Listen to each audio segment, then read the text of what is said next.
당신이 찾던 무서운 이야기 고비의 TV.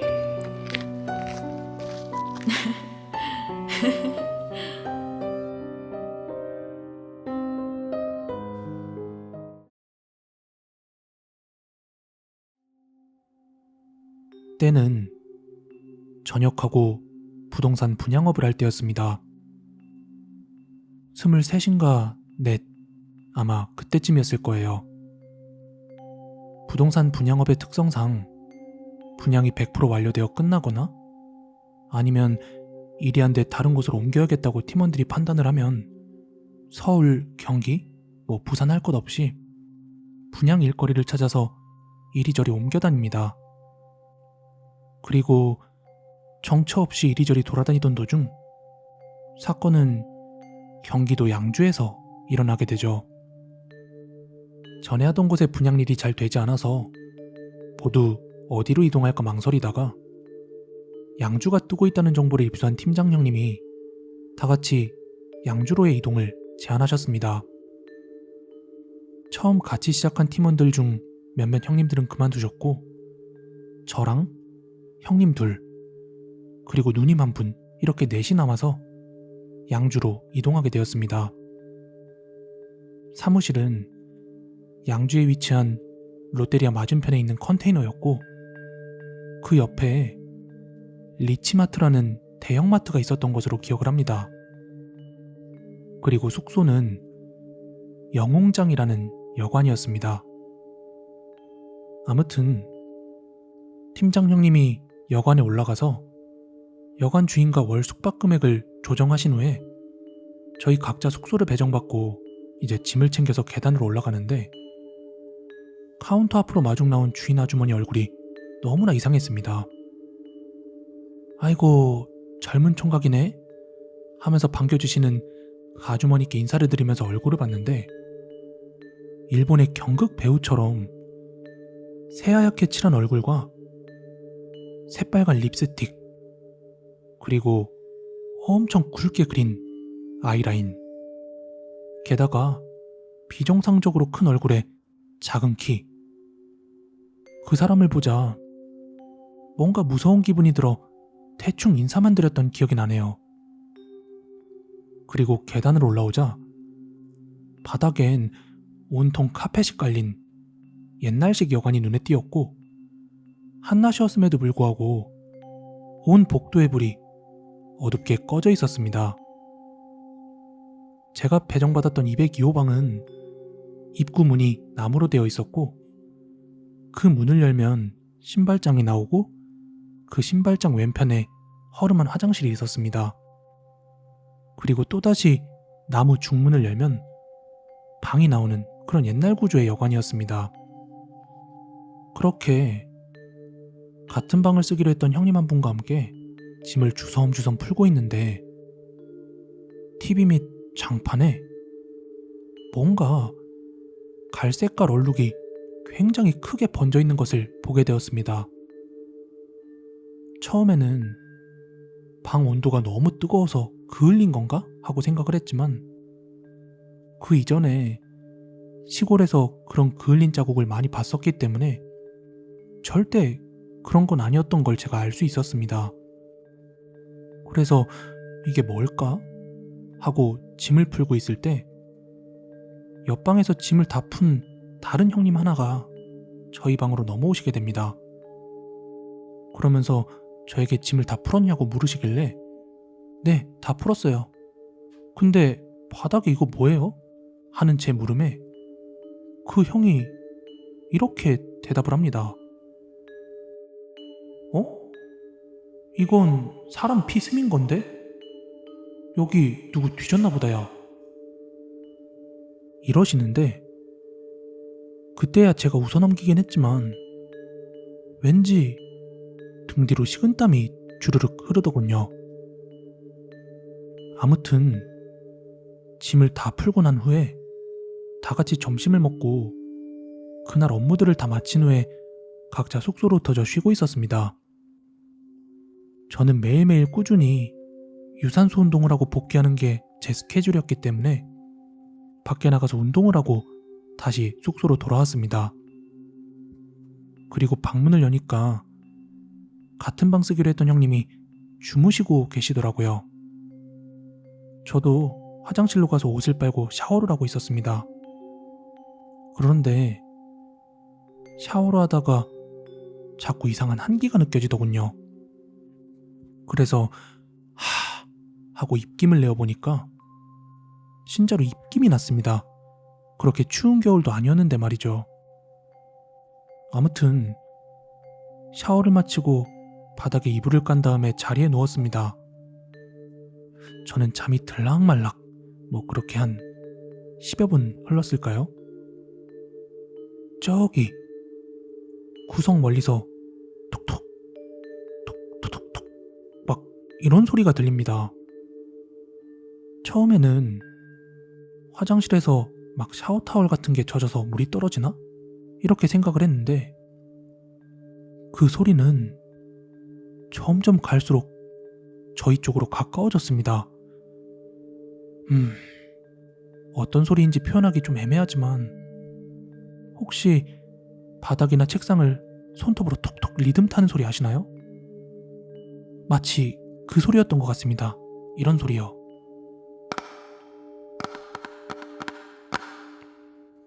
바닥에 깐 이불 바로 옆으로 그 장판을 누군가 여러 개의 손톱으로 토독토독토독토독토독 하며 미친 듯이 두드리는 소리가 제 바로 귀 옆에서 들리더군요.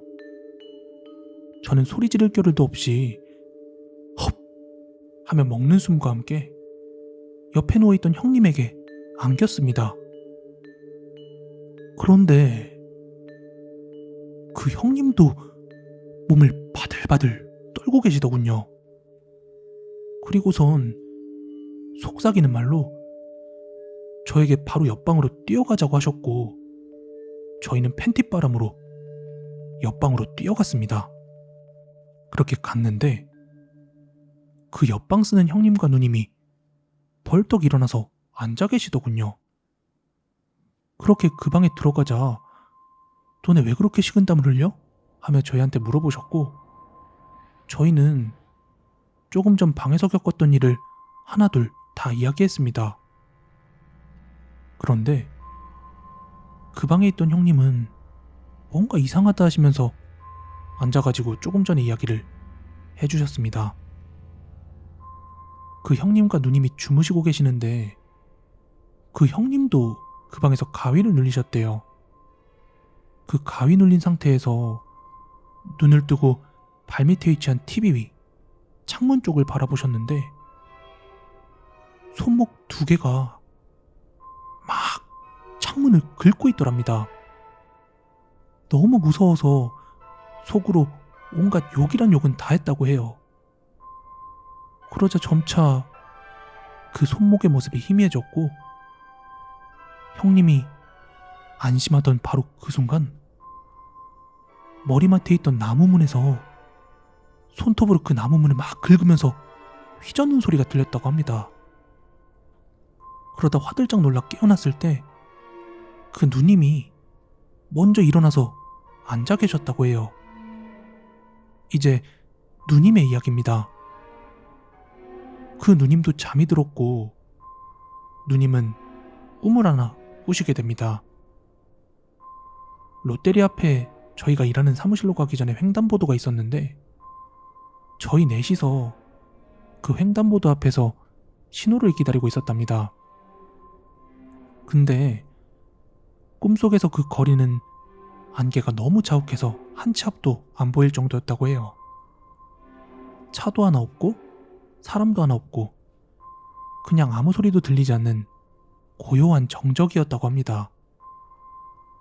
그리고 신호가 바뀌고 이제 다 같이 길을 건너고 있는데 그 신호등 반대편에서 키가 엄청 크고 보라색 페도라를 쓴 여자가 천천히 걸어오고 있더랍니다. 그리고 그대로 그 여자를 스쳐서 지나가는데 갑자기 그 여자가 저기요 하고 누님을 불렀대요. 그래서 누님이 네? 왜요? 하고 대답을 하자 그 여자가 혹시 제 손목들 보신 적 있으세요? 라며 물었고, 못 봤다는 누님의 말에 이상하다, 그럴 리가 없는데 하곤 제 갈 길 가더랍니다. 그렇게 저희가 다 같이 횡단보도 끝에 다다랐을 때 뒤에서 갑자기 후다닥 소리가 들려서 뒤를 돌아보니까 그 보라색 여자가 두 팔이 없는 채로 그거 니네 방에 있잖아! 이렇게 갑자기 막 소리를 지르며 저희를 뒤따라 뛰어왔고 그대로 꿈에서 깼다고 합니다. 그렇게 일어나 보니까 꿈이 너무나 섬뜩했는데 그때 자고 있는 형을 보니 막 식은땀을 흘리고 있길래 누나가 흔들어 깨운 후에 앉아서 이런저런 이야기를 하고 있었는데 그때 저희가 문 열고 찾아왔던 거죠. 그렇게 다 같이 그날 일에 대해서 막 이런저런 이야기를 하다가 저희는 곧장 다음 날 방을 빼기로 했습니다. 그리고 저는 혼자서 방에 있던 제 짐을 막 싸고 있었는데 머리 위에서 뭔가가 후두둑 떨어지더라고요. 그래서 손으로 그걸 만져보니까 분명히 피였습니다. 저는 소리를 고래고래 지르면서 뒤로 나자빠졌고 정신을 차리고 다시 보니 그냥 물이었습니다. 그리고 천장을 올려다보며 물이 떨어진 곳을 찾아봤는데 천장은 바싹 말라있는 채로 일반 천장이랑 다를 바가 없었습니다. 저는 주인 아줌마 인사도 쌩까고 숙소로 옮겼는데 희한한 게 저희 넷은 돌아가면서 심한 잔병을 앓았습니다. 저는 위염과 장염이 갑자기 찾아와서 입원을 했었고 그 두 형님과 누나까지 각자 다 돌아가면서 흙에 아팠던 기억이 있습니다.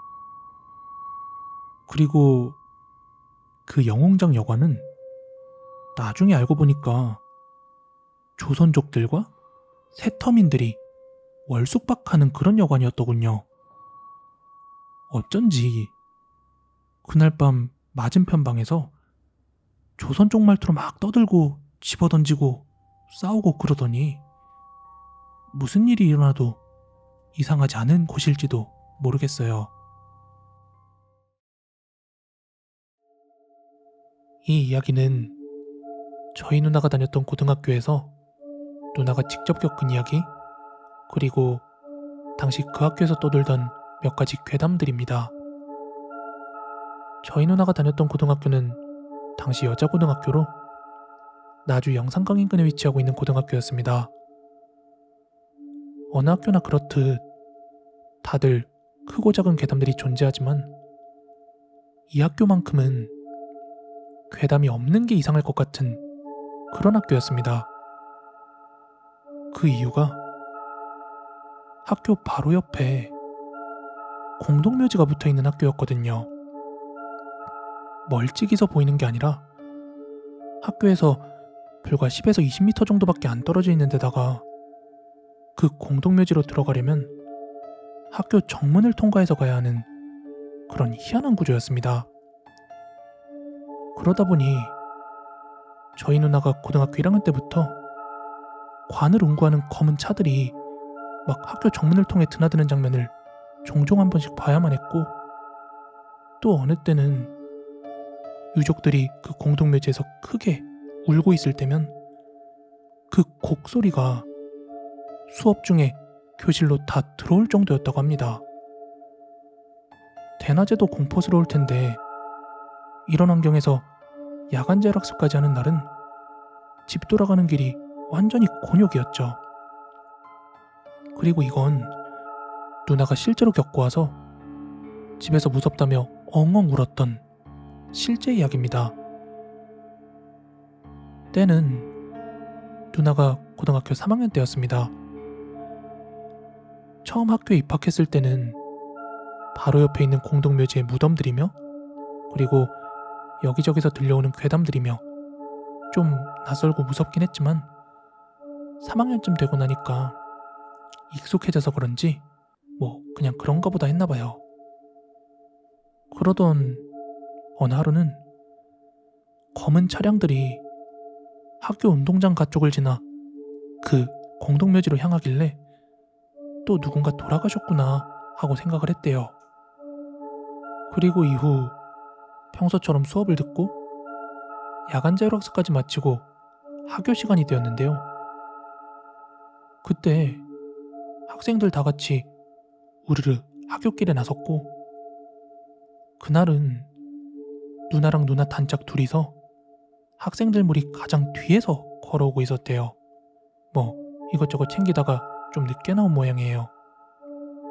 그런데 운동장부터 정문까지는 한 7에서 80m 정도 쭉 뻗은 직선의 길이 나오는데, 누나랑 누나 친구가 그 길을 걷고 있던 때였답니다.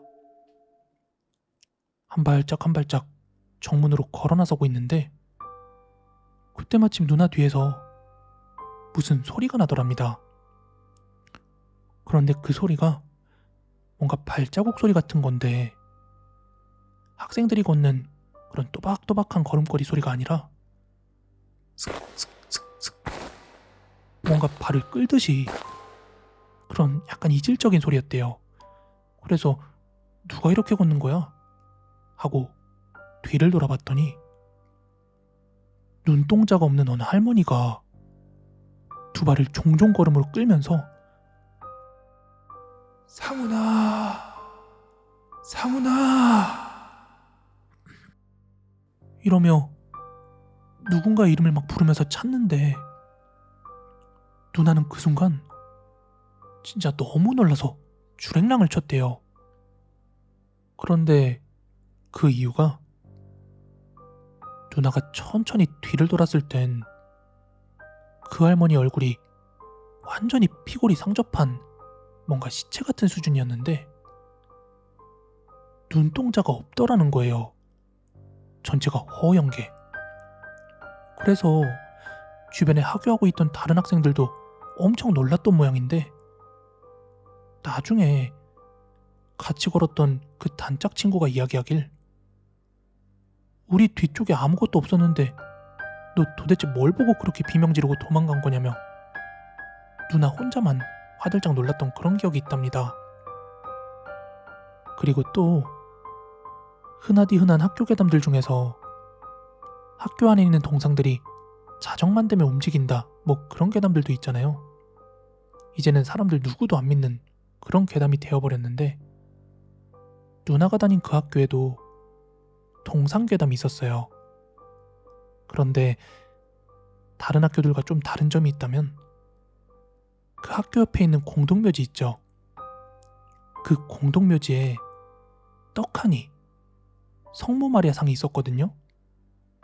그래서 자정이 되면 그게 뭐 움직인다, 피눈물을 흘린다, 뭐 그런 괴담도 있었다고 합니다. 누구도 믿지는 않았지만요. 그리고 또 다른 괴담으로는 공동묘지에 관을 묻어주고 빠져나간 웅구차 있죠. 그 웅구차 위로 귀신이 올라타 있다 하는 그런 아이도 있어서 혼자 남기 싫어서 차에 붙어서 가족을 따라간 거 아니냐, 이런 괴담도 돌았었습니다.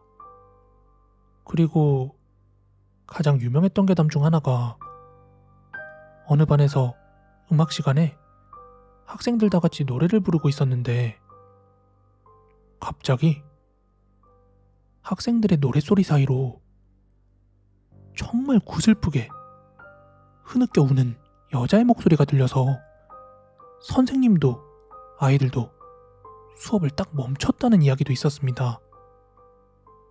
그리고 지금은 모르겠는데 심지어 누나가 학교에 다니고 있을 때만 하더라도 학교 바로 앞에 폐가가 있어서 웬만하면 눈길 안 주고 하교하려고 되게 많이 애썼다고 합니다. 아무튼 당시 신입생이 아니고서야 다들 귀신 같은 거 잘 믿지도 않고 3년 동안 다들 무덤덤해지는데, 누나는 한창 익숙해진 고3이 다 되어서야 그 할머니 귀신을 목격하고는 정말 많이 무서웠다고 합니다.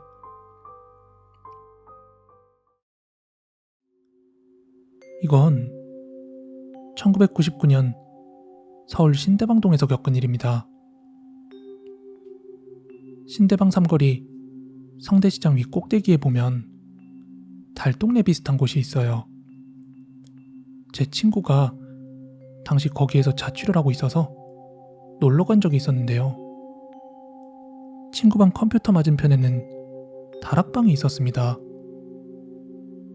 그런데 친구랑 한창 스타크래프트를 하고 있었는데 모니터 보안경에 다락방 계단에 한 4에서 6세 정도로 보이는 아이들이 2명 앉아있는 게 막 비춰서 보이더라고요. 엄청 신기했어요. 친구들끼리 야, 너도 보여? 이러면서 깜짝 놀랐습니다. 왜냐하면 맨눈에는 아무것도 보이지 않았으니까요. 그리고 그날 밤 애들과 같이 방에서 술을 한잔하고 있었고 그때 시간은 자정을 막 넘어가던 때였습니다. 그러다 술이 부족해서 친구 한 명이 술을 사러 나갔다 오는 길에 자취방 골목에서 찢어져라 비명을 지르며 쓰러졌습니다. 너무 깜짝 놀라서 나가보니까 친구는 바닥에 드러누워 있고 흔들어서 깨워서 너 왜 그러냐 이렇게 물어봤더니 막 몸을 사시나무 떨듯이 막 떨면서 어떤 미친 여자가 구멍가게에서부터 계속 자신을 따라오더래요. 그것도 담벼락을 타고 말이죠.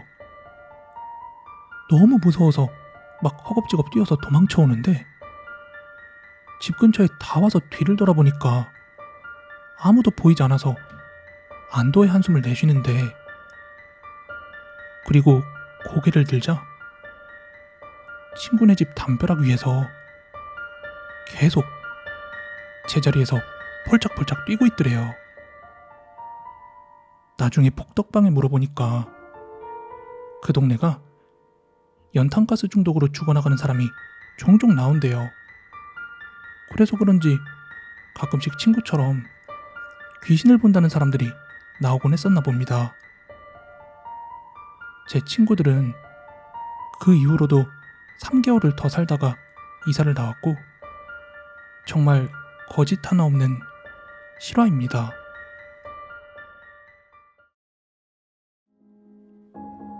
이 이야기는 저희 아버지께서 어릴 때 실제로 보고 겪었던 이야기라고 하십니다. 때는 1979년도에서 80년도? 뭐 그 사이라고 하셨고 학생 때 일이라고 하셨습니다. 전라남도 장성에 금올이라는 마을 일대에서 있었던 일이라고 합니다. 당시 금올이가 완전히 시골이었는데 그 근방에는 산과 나무가 빽빽했기 때문에 외부 업체에서 들어와서 벌목 작업과 골재 작업 같은 걸 많이 했다고 해요. 특히 벌목 같은 경우에는 업체들이 들어와서 어디서부터 어디까지 작업을 할 것인지 나무에 하얀 페인트 같은 걸로 표시를 해놔서 그 근처로는 접근을 잘 안 했다고 합니다. 그렇게 그 벌목 작업이 주기적으로 꽤 오랫동안 진행이 되고 있었다고 하는데요. 그러던 어느 날이었다고 합니다. 사건은 아침에 벌어졌는데 한 남학생이 아침 통학길에 사망하는 일이 발생했어요. 그런데 그 사망 원인이 아침에 멀쩡하게 학교에 잘 통학하던 아이가 갑자기 산 쪽으로 향했다고 합니다. 그것도 벌목 작업이 한창인 그 산으로요. 그리고 벌목 작업하다 보면 높이 솟은 나무가 막 한 풀에 쓰러지고 하잖아요. 그런데 그 나무를 피하지 못하고 나무에 깔려서 그만 그 자리에서 즉사하고 말았다고 합니다. 아버지께서는 그 아이의 이름을 아직도 기억하시더군요. 아무튼 요즘 같았으면 여러 가지 조사 끝에 사망 원인도 분명히 밝히고 사망자에 대한 보상 등등 여러 가지 이야기가 오갔겠지만 그때는 왜 굳이 거기까지 가서 죽었는가, 이거 개죽음 아닌가, 뭐 요 정도 취급을 받았대요. 그런데 좀 이상하죠? 왜 멀쩡하게 등교하던 학생이 산으로 들어갔을까요? 문제는 여기서 끝이 아닙니다. 장성에는 장성댐이라는 큰 댐이 있어요. 그리고 거기에서 뻗어나오는 여러 저수지들이 있습니다. 그런데 또 한 번 의문의 사고가 발생하게 됩니다. 아침 조회 시간, 그리고 학교에 등교할 시간이 되었는데도 한 아이가 학교에 보이지가 않더랍니다. 그리고 그 아이는 어느 저수지에서 익사체로 발견이 되었다고 해요. 하지만 이 아이가 저수지에 발견된 것도 조금 의문이었대요. 왜냐하면 그 아이가 등하교하는 길과 저수지는 어느 정도 거리를 두고 있었는데다가 물놀이를 하다가 죽었다고 하기엔 옷을 벗은 상태도 아니었고 통학할 때 입고 있던 복장 그대로였다고 합니다. 그때까지만 해도 뭔가 의문스럽지만 시골에서 있을 수 있는 불운한 사고? 뭐 그 정도로 취급을 했었대요. 그리고 방학 기간이 찾아오면서 그런 흉흉한 소동 같은 거는 일단락 되는 것 같았다고 합니다. 그런데 방학이 끝나고 개학식 날이었다고 합니다. 그날은 교장 선생님께서 단상에 올라가 말씀을 하나 하시는데, 학생 여러분, 방학 기간에 또 우리 학생들이 저수지에 빠져 죽는 안타까운 일이 발생했습니다. 부디 절대로 우리 학생 여러분들은 학교랑 집 외에 다른 곳에 가지 않기를 간곡히 당부드립니다. 심지어 방학 기간에 외지인도 아니고 또 그 마을 학생 중에서 의문의 사고가 한두 번 정도 또 있었다고 하더라고요.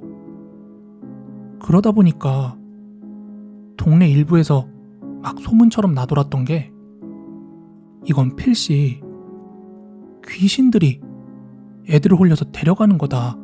왜냐하면 멀쩡히 잘 다니던 통학길에 갑자기 산으로 올라가, 또 갑자기 저 먼 저수지로 가서 빠져.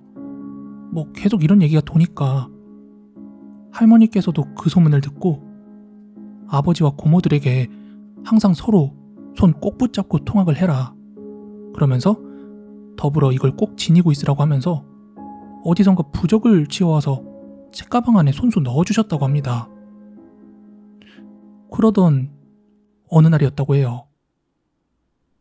아빠와 고모들이 다 같이 통학을 하던 중에 갑자기 막내 고모가 무리에서 조금씩 떨어져 걷더니 방향을 틀어서 어딘가로 슝 걸어가더랍니다. 멈추지도 않고요. 그래서 아빠랑 다른 고모들이 야, 너 어디가? 하면서 딱 붙잡았는데, 고개를 돌린 그 막내 고모가 초점이 없더래요. 뭔가에 홀린 것처럼. 너무 무서워서 그 고모들이랑 아빠가 막내 고모를 가운데다 두고 손을 꼭 붙잡고 걷는데 갑자기 정신이 돌아온 듯 막내 고모가 이랬대요. 어? 언제 이만큼 걸어왔어? 그때 그 말을 하는 막내 고모는 분명히 그 찰나의 순간을 전혀 기억하지 못하는 것 같았답니다. 이후 하굣길에도 그 막내 고모랑 꼭 붙어가지고 조심조심 집에 돌아온 뒤에 할머니한테 아침에 있었던 이야기를 해드렸다고 합니다.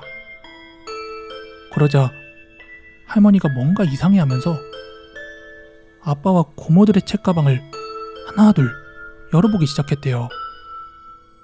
그렇게 가방 하나마다 꼬깃꼬깃 접혀있는 부적이 그대로 들어있었는데, 막내 이모의 가방에서는 검게 그을린 부적이 나왔다고 했어요. 그리고 더 소름 돋는 사실은 그 다음날 다른 마을에서 어떤 아이가 또 황룡강인가? 어디 강줄기에서 익사체로 발견되었다고 합니다. 그래서 마을의 한 유지분께서 계속해서 애들이 죽어나가고 뭔가 흉흉한 소문이 도니까 어디선가 무당을 모셔와가지고 막 이런저런 이야기를 해봤는데 그 무당이 말하길 산에서 뭔가 건드리지 말아야 할 것을 건드린 것 같다. 이거 산신이 노해서 애들을 데려가는 거다.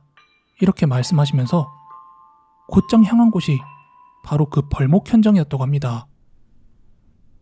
그 이후의 이야기는 잘 모르겠지만 그 무당이 거기서 벌목 작업을 일시적으로 다 멈추고 며칠 동안이나 구판을 벌였다고 들었습니다. 그리고 신기하게도 그 이후 계속되는 의문의 사고들은 더 이상 벌어지지 않았다고 합니다. 이 이야기는 6년 전 제가 20살 때 실제로 겪은 이야기입니다. 경상남도 밀양시 산내면에서 제 친구와 단둘이 직접 겪은 일이에요. 제가 20살 때 친구네 본가에 놀러 간 적이 한 번 있었습니다. 친구의 아버지는 밀양 얼음골 근방에서 과수원을 하고 계셨고 지금은 모르겠는데 그때까지만 해도 그 근처 분위기가 영락없는 시골 느낌이었습니다. 주변은 온통 과수원에 우거진 수풀투성이었는데 그때 제가 친구한테 들은 말이 들었던 그대로를 전달해드리자면 실제로 그 동네 사람들이 과수원이나 그 근처에서 귀신 보는 일이 생각보다 잦았다고 합니다. 그리고 실제로 그런 수풀 속에서 유기된 시신이나 신체의 일부가 발견되는 일도 있었다고 해요. 그도 그럴 것이 친구네 과수원에서 편의점을 찾아가려면 좋기 40분 정도는 걸어야 할 그런 오지였으니까 말이죠. 아무튼 그날 밤 친구와 술을 한 잔 걸치고 나서 맨정신이었으면 절대로 생각도 못했겠지만 야, 네가 말한 그 귀신이 어디 있는지 한번 찾아나 보러 가자 이렇게 제안을 했습니다. 참고로 제 친구는 평소에 가위도 많이 눌리고 그래서 점집도 여러 번 다니고 뭐 그랬던 친구예요. 하여간 저는 친구와 손전등을 챙겨 들고 그 과수원 주변길을 걷기 시작했습니다. 길 폭이 넓지는 않았었기 때문에 서로 나란히 걷지는 못하고 살짝 사선으로 걷고 있었는데 거기는 가로등도 거의 없어서 밤에는 후레쉬 없으면 정말 칠흑 같은 어둠이에요. 그런 어둠 속을 손전등 하나에 의지해 친구랑 한참 걷던 중에 저 앞에 가로등이 하나 보입니다. 근데 엄청 낡은 가로등이라 그런지 불이 들어왔다 나갔다 하며 깜빡거리더군요. 그리고 서로 이런저런 이야기를 하며 그 가로등 밑을 지날 때쯤 갑자기 친구가 얼어붙듯 제자리에 멈춰서더군요.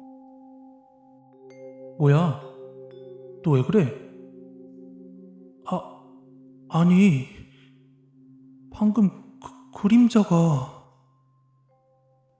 그때 친구의 말이 가로등을 정면에 두고 걸을 땐 그림자가 저희 뒤쪽으로 생길 거 아니에요. 그런데 그 가로등 밑을 지나면서 그림자가 저희 앞으로 치게 될 때쯤 고장난 가로등이 막 깜빡깜빡하는 바로 그 순간 그림자가 3개가 보였대요. 저희는 2사람인데 저는 그때 제 눈으로 보지 못했었기 때문에 친구에게 잘못 본 거겠지 하며 다시 길을 걷기 시작했습니다. 그때 그 주변에는 폐가가 많았는데 뭐 담벼락이나 대문만 남고 막 다 헐어진 버려진 지 꽤 오래된 그런 수준의 폐가였습니다. 그런데 그 주변을 걷고 있던 어느 순간인가 제 주변 시야로 뭔가 움직이는 게 느껴져서 그쪽으로 눈을 돌렸거든요. 근데 거기에도 폐가가 있었습니다. 근데 가만 보니까 전에 점집이었던 건지 아니면 그런 물건을 팔던 곳이었는지 오방기 같은 게 보이는 집이었어요. 되게 낡은 오방기요. 그리고 대문은 녹이 잔뜩 슬어서 아주 불그스름한 빛을 띠고 있었는데 바로 그때였어요. 열려있던 그 녹슨 대문 사이로 새하얀 손이 검지손가락부터 타다다닥 문을 짚고 쓱 튀어나오는데 진짜 제가 술기운 아니었으면 절대 그러지 못했을 텐데 찾았다! 하며 후레쉬를 비추며 그 대문 뒤쪽으로 뛰어들어갔는데 주변에는 그 누구도 그리고 아무것도 없었습니다. 하지만 분명히 봤습니다. 그 하얀 손. 근데 어떻게 설명이 되겠어요? 귀신 본 거 맞죠? 그게 제가 귀신을 믿게 된 어떻게 보면 처음이자 마지막 귀신 목격이었죠. 그렇게 친구네 집으로 되돌아가는 길이었는데 앞서 말한 듯 길 폭이 넓지 않아서 대각선으로 서서 걷고 있었는데 그때는 친구가 뒤쪽에 있었고 제가 앞쪽에서 걷고 있었는데 어느 순간인가 갑자기 친구가 기절하듯이 툭 쓰러졌습니다. 저는 도무지 영문을 모르겠더군요. 얘가 왜 정신을 놓고 기절을 했는지. 하여 친구를 들쳐업고 집으로 터덜터덜 돌아왔습니다. 그리곤 집에 데려와서 깨어난 친구에게 영문을 물었죠. 야, 너 왜 기절했어? 하고요. 그러자 친구가 이러더군요. 야, 너 놀라지 말고 들어. 그 풀밭 쪽으로 어떤 여자가 너 바로 옆에서 따라 걷고 있었어. 그러다 나랑 눈을 마주쳤는데 막 이상한 소리를 내는데 그 뒤로 내가 기억이 없어. 친구의 말에 따르면 그 귀신의 소리는 마치 주파수를 제대로 잡지 못한 라디오 속의 목소리 같았다고 합니다. 비록 제 인생에서 단 한 번의 귀신 경험담이었지만 이 경험으로 인해서 저는 귀신이 있다고 굳게 믿게 되었습니다. 추후 친구의 아버지는 도박에 빠지셔서 그 과수원을 날리고 말았습니다. 하여 다시 그곳을 방문할 일은 없었지만 아직도 그날 밤 제가 봤던 그 새하얀 손은 절대로 잊을 수가 없습니다. 개인적으로 여러 가지 모텔 괴담들을 많이 들어봤지만 저는 그것들이 크게 무섭다고 느껴지지는 않았습니다. 원래 누구나 자기가 느낀 공포가 가장 크다고 생각한다잖아요. 아마 저도 그런가 봅니다. 지금부터 제가 말씀드릴 이야기는 2014년도, 그러니까 지금으로부터 8년 전의 이야기예요. 그 당시 2살 차이 나던 여자친구랑 알콩달콩 잘 사귀던 중이었는데 저는 서울에, 여친은 분당에 살고 있었어요. 그래서 주로 데이트를 하던 곳이 여친이 서울로 오면 강남역 인근이나 건대 이런 데서 주로 데이트를 했고 제가 분당으로 가는 날은 서현역이나 모란역 요쪽에서 데이트를 많이 했었죠. 그날은 주말이었습니다. 그때 여친은 야탐역에 있는 어느 예식장에서 아르바이트를 하고 있었는데 알바하는 날은 제가 여친을 데리러 야탐역 예식장 앞에 있는 카페로 가서 기다리곤 했었습니다. 그럼 자연스럽게 데이트는 모란역이나 서현 아니면 정자동 카페거리 이런 데서 데이트를 하곤 했는데요. 그날은 조금 특별한 날이었어요. 여자친구네 부모님께서 굉장히 엄하셔서 곧 죽어도 외박은 허락하시지 않으셨는데 걔네 부모님이 부부 동반 여행이나 낚시 같은 걸 가는 날은 그게 평일이던 주말이던 우리에게는 모텔 가는 날이었죠. 그런 특별한 날이면 저희는 자연스럽게 모란으로 향했습니다. 그 모란 근처는 밥집도 많이 있고 또 술집도 많고 그리고 야탑 근처랑은 다르게 또 모텔들도 많이 있어서 젊은 커플들이 엄청 모이는 당시엔 나름 핫플이었습니다. 그리고 그날은 얼마 전부터 곱창곱창 노래를 부르고 있던 여자친구와 함께 곱창에 소주 한 잔을 걸치고 저희는 마음 편하게 내일까지 함께 있을 생각에 들떠서 골목에 있는 아무 모텔이나 잡고 안으로 들어갔습니다. 그런데 평범해 보였던 외관과는 다르게 방은 조금 낡은 느낌이었어요. 그리고 오래된 모텔 가면 나는 그 퀴퀴한 묵은 냄새 있죠.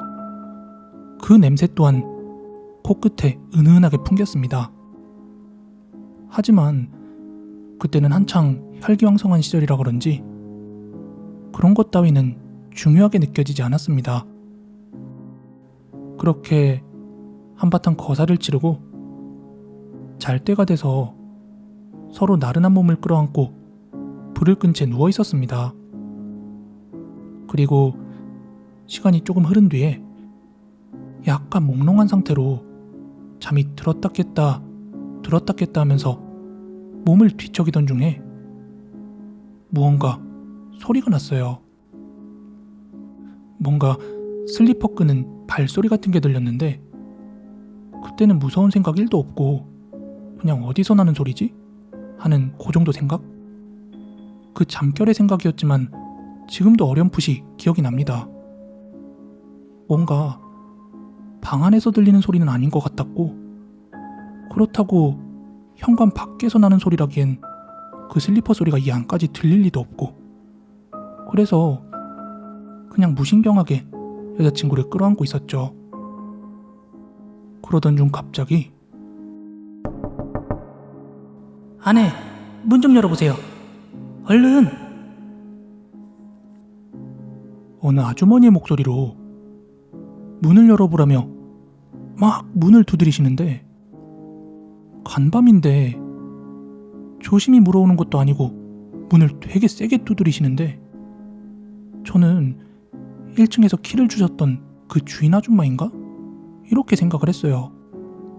그래서 누구세요? 하고 물었더니 제가 묻는 말엔 대답도 없이 얼른 문 좀 열어보라니깐요? 이러면서 자기 할 말만 하는 겁니다. 그때 마침 여자친구도 그 소리를 듣고 잠에서 깼는데 아니 밤중에 갑자기 손님 방에 찾아와서 저게 무슨 경우냐고 짜증을 냈습니다. 그런데 어쨌든 그때는 둘 다 옷을 입고 있지 않아서 제가 잠깐만요 하고 위아래 옷을 급하게 챙겨 입는데 그 순간에도 계속 안에 문 좀 열어보라니깐요 하면서 소리를 치길래 저도 마음이 조급해지고 엄청 짜증이 났어요. 그때 여자친구는 옷을 입고 있지 않았기 때문에 당황해가지고 이불 속에 쏙 들어가 있었고 저는 옷을 다 입고 나서 아주 신경질적으로 문으로 가서 확 문을 열었습니다. 그런데 거기엔 아무도 없었습니다. 순간 너무 소름이 돋아서 문을 그대로 열어놓은 채로 여자친구가 있는 이불 안으로 뛰어들어갔습니다. 진짜 온몸이 덜덜덜 떨리더군요. 이야기는 지금부터입니다. 자기야, 왜 그래? 밖에 아무도 없어. 봐봐. 왜? 뭔데? 뭐야? 뭐지? 저희가 화들짝 놀랐던 이유는 바로 모텔방의 구조 때문이었어요. 저희가 있던 그 모텔방은 문이 이중으로 되어 있어서 현관문을 열고 들어오면 신발장과 화장실이 있고 그 옆으로 나무 문이 하나 더 있는데 그걸 열어야만 방이 나오는 구조란 말이에요. 그런데 밖에서 누가 들어온 게 아니고서야 어떻게 그 신발장에서 방 나무 문을 막 두드리면서 소리칠 수 있었겠어요. 게다가 제가 문을 여는 사이에도 그 목소리는 계속 들리고 있었는데, 그래서 그 열려있는 문을 통해 보이는 텅 빈 신발장을 같이 바라보면서 화들짝 놀라서 여기서 당장 나가자고 입을 모았습니다. 그때 시간이 새벽 4시가 다 된 시간이었어요. 여자친구는 너무 겁에 질렸는지 씻거나 화장할 생각조차도 안 하고 바로 옷을 걸쳐 입고 저랑 객실 밖으로 나오는데, 그때 구두를 신던 여자친구가 갑자기 복도에서 비명을 지르면서 울음을 터뜨리더라고요.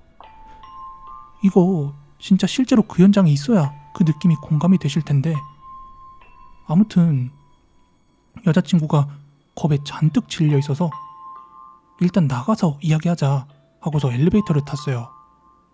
그런데 바로 아래층에서 엘리베이터가 한 번 더 섭니다. 그리고 문이 열리자 보인 커플은 저희와 비슷한 느낌으로 둘 다 자다 나온 것 같았는데, 엘리베이터에 타 있는 저희를 보고서 토끼 눈이 되면서 한번 놀라더니 그제서야 올라타시더군요. 근데 제 여자친구가 막 울고 있으니까 그 커플 중 여성분이 되게 어색한 공기를 깨고 먼저 말을 걸더군요. 혹시 거기도 뭐 이상한 거 보셨죠?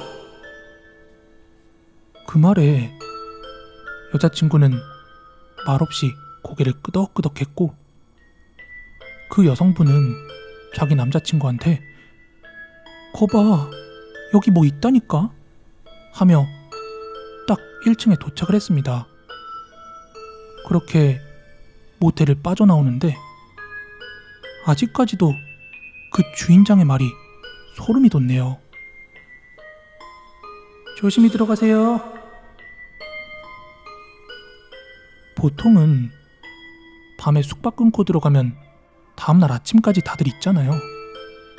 그리고 새벽에 손님들이 오가는 거야 뭐 간식을 사러 가거나 술을 사러 나가는 것일 수도 있는데, 아무것도 묻지 않은 채 두 커플한테 마치 가려는 걸 알기라도 했다는 듯이 조심히 들어가세요 하며 인사하는 모습이 지금 생각해도 조금 이해가 안 되는 응대죠.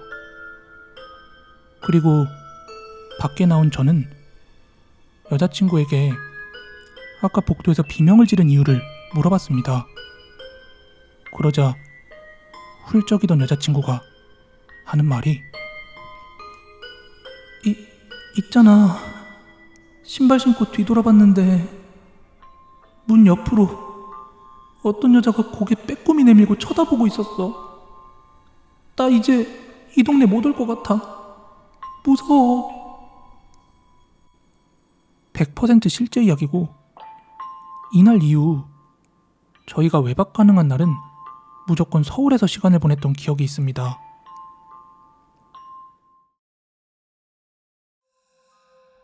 때는 바야흐로 SNS조차 발달하지 않았던 그 시절, 저는 초등학교 2학년이었습니다. 학교에 부모님들께서 배식하러 오시던 시절, 부모님들 사이에서는 이상한 소문이 돌고 있었습니다. 그 소문은 이랬습니다. 그 당시 차량 왕래가 많지 않던 구포삼동 어느 산길에서 한 아버지께서 새벽에 불빛 하나 없는 산길을 지나가던 중에 수상한 행동을 하고 있는 여성 둘을 목격했습니다. 그들의 인상착의는 파마 머리에 운동복을 입고 있었고 한 40대 정도로 보이는 2명의 여성이었다고 합니다. 그리고 또 다른 목격자도 있었는데 그들의 말로는 그 두 여자가 길쭉한 삽을 들고 땅을 파고 있다는 것을 봤다는 것입니다. 이 이야기들을 시작으로 목격자는 연이어서 나왔지만 그 당시에는 단지 미친 사람 정도로 취급하고 말았고 세상에 유별난 사람 많네 정도의 추측으로 끝이 났어요. 그렇게 시간이 흐르고 어느 순간 그 소문이 잠잠해질 쯤 한 학부모가 입을 열었습니다. 아니 글쎄 저기 산길에서 시체가 발견이 되었대요. 보아하니 초등학생쯤 되어 보이는 남자아이라던데 혹시 들으셨어요? 이 말을 들은 초등학생 부모님들은 경악을 금치 못했습니다. 하지만 여기서 끝이 아니었어요. 아참, 그런데 글쎄 아이의 얼굴은 형체를 전혀 알아볼 수가 없었는데 온몸에 흙이 범벅이었다네요. 그거 혹시 저희들이 봤었던 그 아줌마들일까요? 하지만 그 당시 SNS가 잘 발달된 것도 아니었기 때문에 추측일 뿐이었지 확신은 할 수 없었습니다. 그런데 몇 주 뒤 학교 선생님께서는 학부모님들에게 아이들의 근황 이야기를 하면서 그 사건에 대한 좋지 않은 이야기를 하게 되었습니다. 남편과 사이가 좋지 않던 한 어머니가 초등학생 아들을 우발적으로 살해하게 되었고 사람들 왕래가 많이 없는 새벽 시간에 그 산길에다가 묻어버렸다는 겁니다. 하지만 새벽에 왕래가 적은 길이라고 안일하게 생각했던 건지 아니면 그 아주머니들의 힘이 부족해서 충분히 땅을 다지지 못했던 것인지 그렇게 며칠을 차가 왕래하다 보니까 금방 그 땅이 파헤쳐져서 등산하던 한 아저씨에게 발견이 되었다고 합니다. 한동안은 그 일 때문에 그 근방에 엄청 떠들썩거렸지만 시간이 흐르니 자연스럽게 잊혀졌습니다. 그리고 이 일이 다시 기억 저편에서 수면 위로 올라오게 된 것은 지금 남자친구를 처음 만났던 약 2년 전이었습니다. 저는 직장 문제로 부산 센텀시티에 거주하고 있는데요. 아직 본가는 구포에 있습니다. 그날은 주말이었는데 다음날 출근을 위해서 다시 센텀에 있는 자취방으로 가야 했는데 가족들과 시간을 보내다 보니까 꽤 늦어진 거예요, 시간이. 그래서 다음날 일찍 출발해야 하나? 하고 생각을 하다가 남자친구가 센텀까지 데려다 주겠다고 저를 본가까지 데리러 온 거예요. 지금 영상 속에 보이는 이 길을 지나서요. 그런데 제 자취방으로 향하는 차 안에서 남자친구가 그러더군요. 자기야, 나 아까 이상한 거 봤다? 어? 뭔데? 여기 원래 사람들 잘 안 다니지? 대낮에는 모르겠는데 이 시간에는 차도 많이 안 다녀. 그래서 말인데 아까 이상한 거 봤어. 내 착각인가? 어? 뭘 봤는데 그래? 자기 눈이 왜 이렇게 진지해? 무섭게 왜 그래?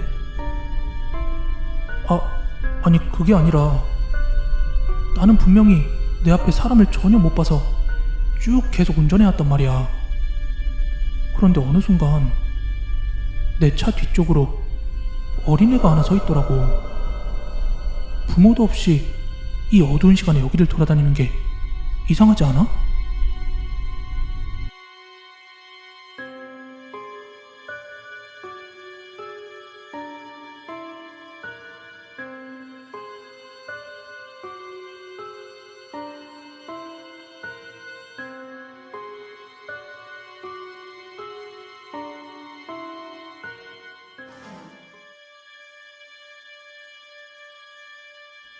이렇게 남자친구의 얘기를 듣던 도중 저는 기억 저편에 묻혀있던 그 이야기가 떠올랐어요.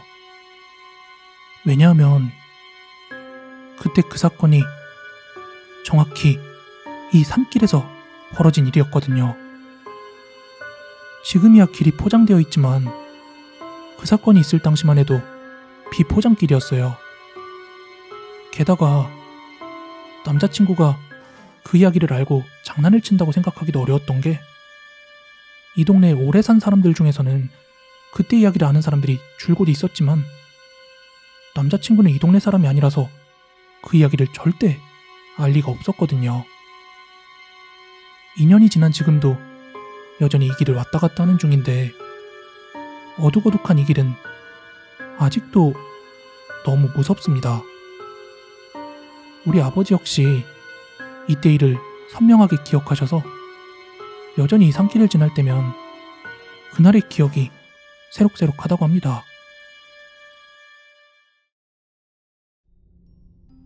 저는 올해 30살이 된 직장인입니다. 10년 전 고등학생 신분으로 취업을 나간 회사에서 실제로 들었던 일을 한번 이야기해 보려고 합니다. 때는 2003년 본인이 고3이 되던 해였는데 여름방학이 끝나고 2학기가 되자마자 경기도 화성에 위치한 어느 주식회사에 취업을 나가서 있었던 일입니다. 그때 당시 회사는 DVD 콤보 플레이어라는 그런 제품을 생산하는 업체로 대기업 1차 협력사였습니다. 회사는 중소기업이지만 대기업을 끼고 하다 보니까 직원이 정말 많았습니다. 단순 라인 작업 생산이다 보니까 공돌이 공순이 할 거 없이 정말 많았습니다. 그때 기숙사에서 생활을 할 때였는데 기숙사 인원만 대략 200명 정도 됐었습니다. 4층 건물에 한 층당 16개의 방이 있고 한 방에 대략적으로 5명 이상이 썼던 걸로 기억을 합니다. 그래도 저는 집이 부산이었기 때문에 집을 나와 멀리 왔다는 기쁨에 들떠 하루하루 즐겁게 생활하고 있었습니다. 그러던 중 계속해서 이제 그만둬야겠다 라고 생각하게 됐던 일들은 입사하고 약 1년 뒤부터 벌어지게 되었습니다. 회사 업무 대부분이 라인 작업이다 보니까 주야 2교대 근무 방식을 채택하고 있었고 방위산업체와도 연결이 되어 있어서 군대 안 가고 대신 방위산업체로 일을 하시는 분들도 꽤 있었습니다.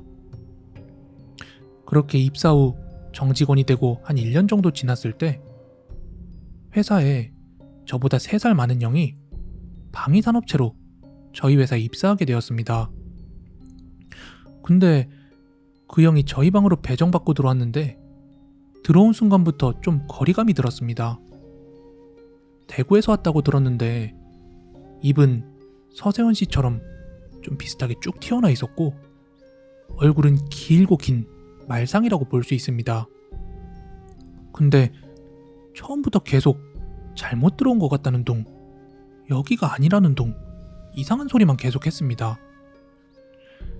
그 형이랑 같은 부서에서 일을 하고 또 같은 조에 있던 저는 이제 조금씩 친해지기 시작했는데 어느 회식하던 날 그 형이 처음으로 저에게 먼저 진지하게 말을 걸어왔습니다. 여기 이상하게 좀 춥지 않냐? 뭔가 있는 것 같아. 너도 한번 잘 느껴봐. 그래서 뭐가 있는데요? 하고 되물어보니까 뭔지는 확실히 모르겠는데 분명히 뭔가 있는 것 같다고 잘 느껴보라고 합니다. 귀신 같은 거 있는 것 같대요.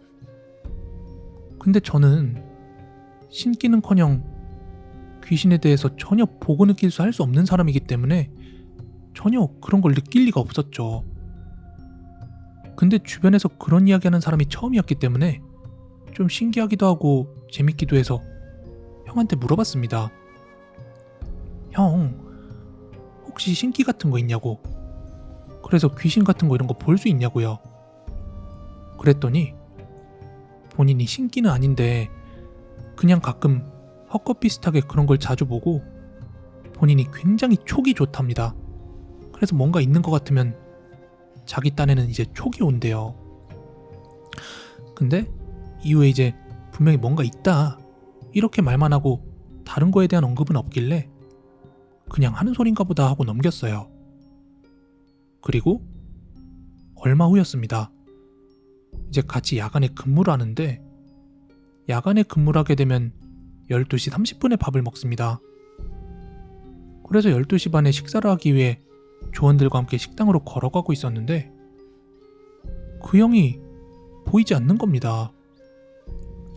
계속 전화를 했는데도 안 받길래 그냥 피곤해서 밥 안 먹고 자는갑다 싶어서 저희들끼리 식당으로 갔어요. 식당은 기숙사 지하에 있고 기숙사 옆에는 회사 운동장이 있습니다. 그렇게 밥을 먹고 다시 현장으로 돌아왔는데 여전히 형이 안 보이는 거예요. 그래서 형을 한번 찾아보기로 마음을 먹고 공장을 돌아보고 있었습니다. 그러다 이제 완제품을 쌓아두는 곳으로 들어갔는데 거기서 그 형이 쌓여있는 제품의 가장 위쪽을 멍하니 고개를 들고 쳐다보고 있는 것이었습니다. 그래서 저는 형에게 다가가서 형 뭐예요? 하고 물어보니까 그제서야 깜짝 놀라면서 정신을 차리더니 이어서 하는 말이 가관이었습니다. 자기가 그 완료된 제품을 창고에 가져다 놓으려고 가지고 나왔는데 방금 전까지 멍하게 쳐다보고 있던 곳에 웬 외국인이 앉아있더라는 겁니다. 그렇게 그 외국인과 눈이 마주쳤는데 이상하게 계속해서 빠져들더랍니다.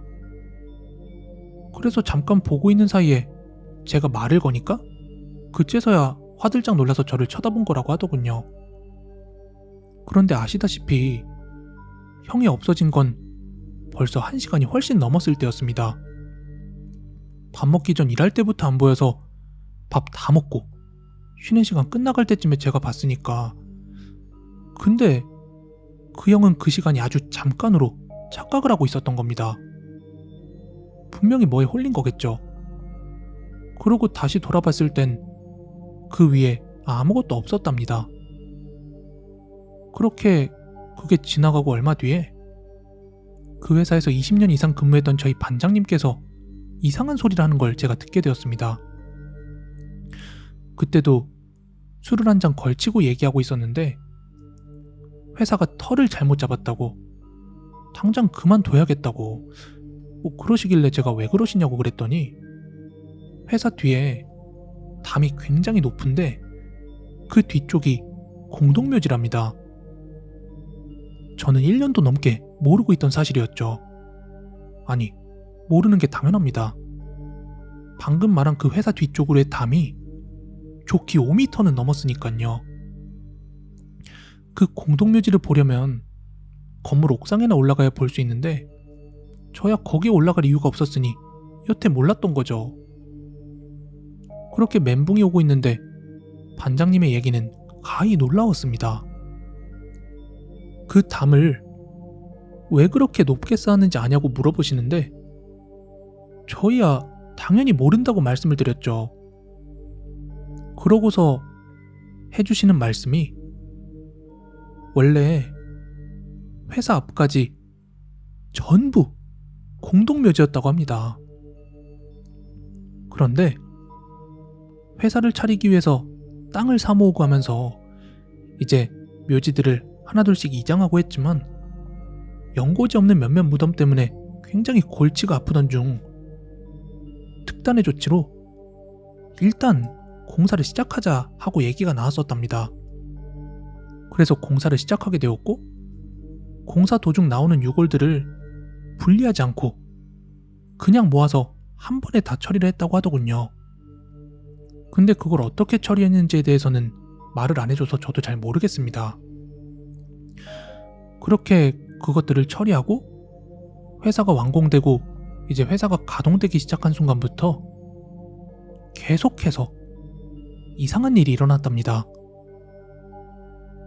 1층에서 2층으로 제품을 옮기는 엘리베이터가 계속해서 혼자서 움직인다든지 아무도 없는 데서 컨베이어 벨트가 움직인다든지요. 그리고 사건은 얼마 후 한 외국인 노동자가 엘리베이터에 깔려서 사망하는 사건이 발생했다고 합니다. 엘리베이터는 자동이지만 문을 열고 닫는 것은 수동인 그런 엘리베이터였는데 제품을 1층에서 2층으로 올리기 위해서 2층에 있는 엘리베이터를 1층으로 하강시켰다고 합니다. 그리고 2층에 있던 엘리베이터가 내려오는 소리가 들리고 이제 도착하는 소리가 나자 문을 열었대요. 근데 엘리베이터는 내려오지 않았다고 합니다. 그래서 이 외국인은 뭐지? 하면서 엘리베이터 안쪽에 뭐가 있나 해서 들어가 봤는데 그 순간 2층에 있던 엘리베이터가 추락하면서 그 외국인이 엘리베이터에 깔려 그대로 직사한 사고였습니다. 이걸 본 사람은 단 한 명, 그 반장님 뿐이었고 그때 회사에서 데모 비슷한 걸 해서 결국엔 굿을 한번 했답니다. 그러자 무당이 뒤쪽에 그 공동묘지가 보이지 않도록 벽을 높게 올려라 이렇게 얘기를 했다고 합니다. 그래서 뒤쪽의 담벼락이 그렇게도 높았던 것이죠. 그 이후로도 1년에 한 명씩은 꼭 사망하는 사고가 발생했다고 합니다. 일 잘하던 아주머니께서 갑자기 쓰러지셨는데 뇌출혈로 사망한다든지 또 제가 있을 때는 프레스 기계실에서 일하던 외국인 노동자가 기계에 손이 깔리는 사고 제가 있을 때는 특별히 누가 사망한다던가 그런 일은 없었습니다만 몇 년 전까지만 해도 계속해서 매년마다 사망사고가 있었다고 합니다.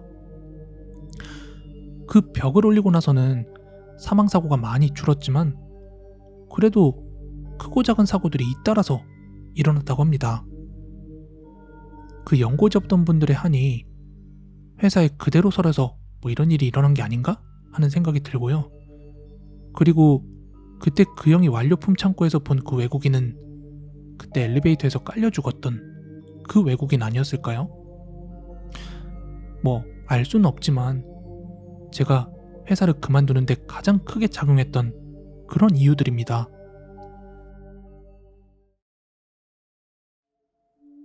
때는 2011년 여름.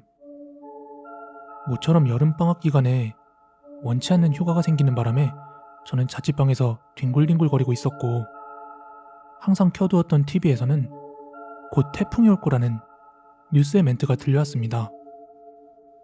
창밖으로는 그 앵커의 멘트와는 다르게 눈부신 태양과 맑은 구름이 지나가고 있었습니다.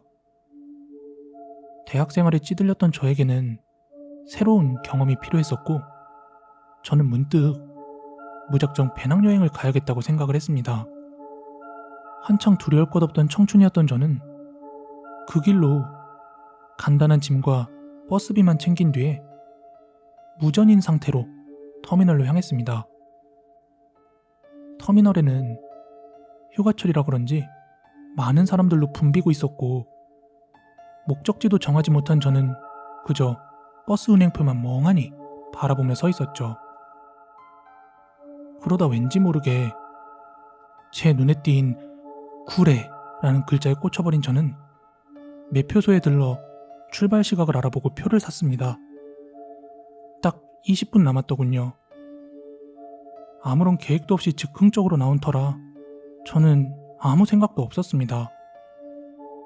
그런 뒤에 저는 터미널 밖으로 나와서 주머니에 든 담배 한 개비를 꺼내 물며 불을 붙였습니다. 터미널 창문으로 비친 제 모습이 그 당시에는 왜 그리 우스꽝스러웠는지 모르겠네요. 버스 시각이 다 돼서 저는 버스에 올라탔고 귀에 이어폰을 꽂고 휴대폰으로 나오는 노래를 들으며 그 창밖으로 지나가는 경치를 보는데 왠지 혼자 떠난 여행에 마치 어른이 된 것 같아서 우쭐해지기도 했어요. 그렇게 한참을 구경하며 가다 보니까 어느덧 목적지에 도착을 했고 그때는 이미 해가 어둑어둑 지려고 하고 있었습니다. 구례라는 곳은 전라남도에 있는 시골 마을이었어요.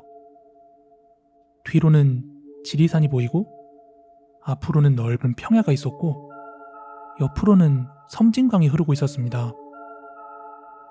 저는 터미널에서 빠져나와서 무작정 걸었습니다. 그러다 한 1시간쯤 걸었으려나?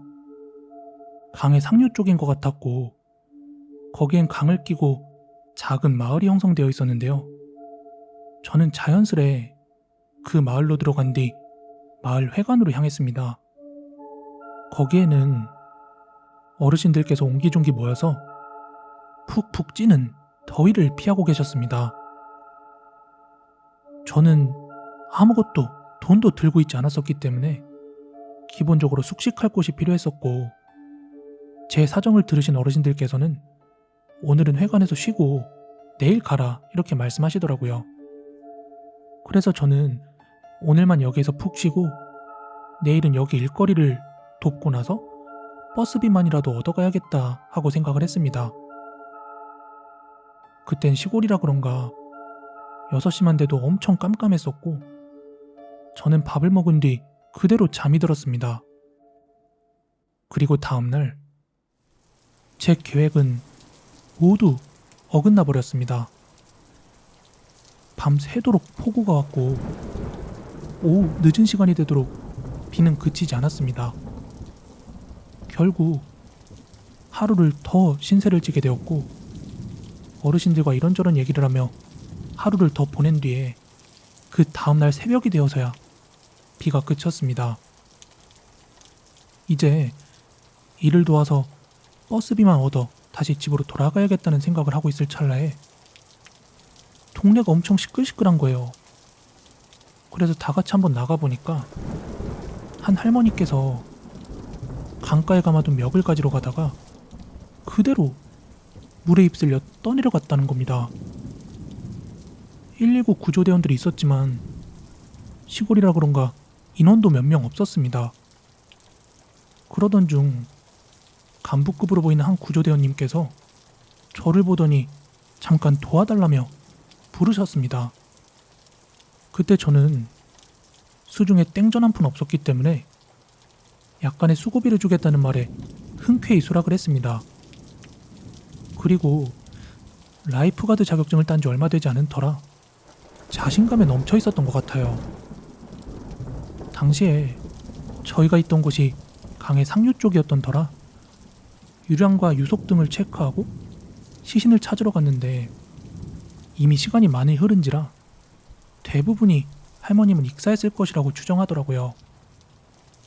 할머니가 휩쓸려 간 곳에서 한 3-4km 지점에서 급격하게 유속이 약해지며 수심이 깊어지는 곳이 있었거든요. 그래서 저희는 거기서 수색 작업을 하기로 했습니다. 원래 잔잔한 물에 빠진 시체는 하루 1일쯤 지나야 수면으로 뜬다고 하더군요. 그런데 바로 다음 날부터 태풍 소식이 있었고 오늘이 아니면 시신을 수색할 수조차도 없었기 때문에 저희는 물속 깊이 가라앉아 있는 그 시신을 찾아보기로 했습니다.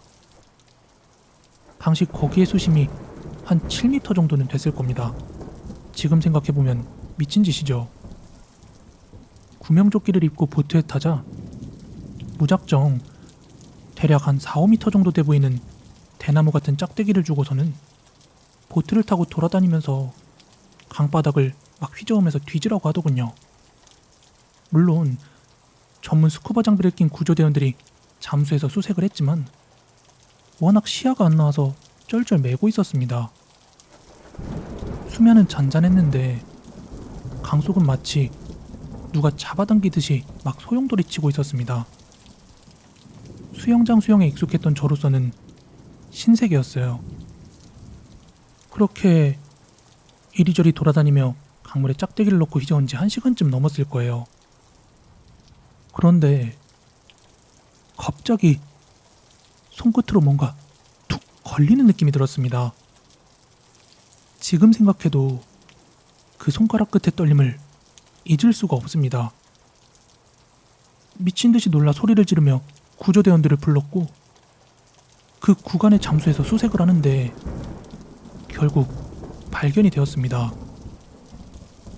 가라앉아 있던 할머니의 시신은 바위와 바위 사이, 홀이라고 불리는 구간에 있어서 수면으로 금방 떠오를 수가 없었고, 구조대원들과 악어라고 불리는 그 사람들로부터 수면으로 건져 올려져 지면에 안착했습니다.